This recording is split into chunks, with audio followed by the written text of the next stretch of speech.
Controllers with back paddles give a clear advantage to players in close gunfights because you can crouch or jump while simultaneously aiming and firing your weapon. But paddles take some time to get used to. Using a 3D printer can dramatically help with this because you can deeply customize the shape of the paddle to fit your hands and fingers.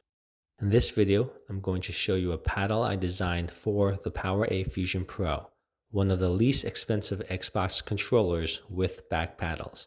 This custom paddle is specifically designed for if you only use the forward paddles, right here.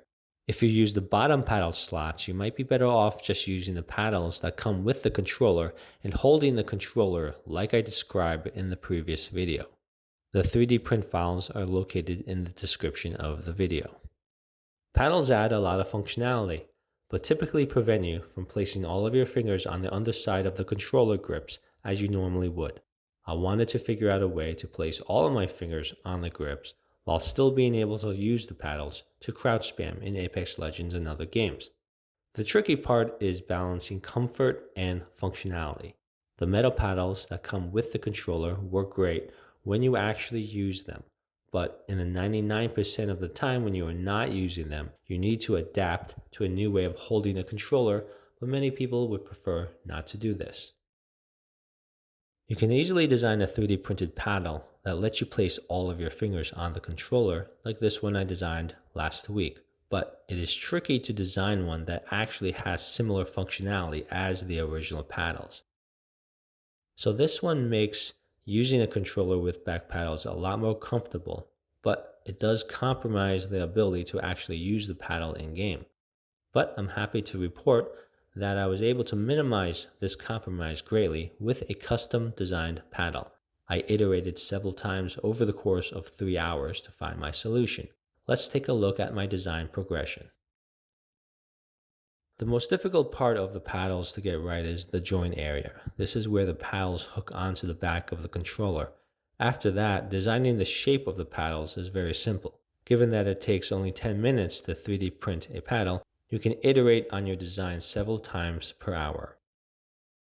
So I designed this paddle specifically for this video just to show you a replacement paddle that works like the originals. These are for people who like the original paddles but who may need a replacement.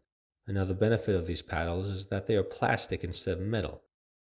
So the metal paddles rub against tiny plastic parts in the paddle module in the back, so I can imagine the plastic wearing down over time.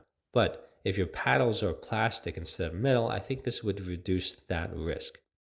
I didn't actually think I would ever use these paddles in the game, but it turns out that a very small modification to this paddle ended up being my final solution, but I didn't get to that solution immediately. So as you can see, when you use the top right paddle to crouch spam, you hit the paddle with the upper part of your middle finger. So I stayed with the middle finger, but I wanted to hit the paddle closer to the tip. If you follow that line, that means I needed a short paddle at the bottom slot area of the paddle module.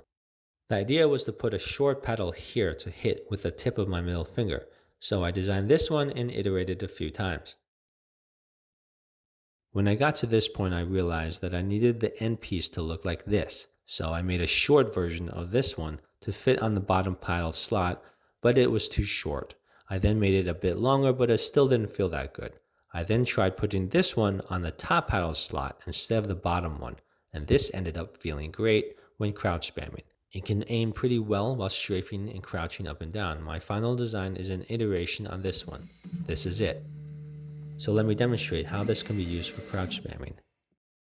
As you can see, when I'm not using it, all of my fingers are on the controller like normal, and I can easily move my finger to hit the paddle when I need to.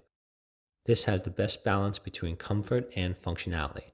It feels like a normal controller, and the paddles operate like the originals.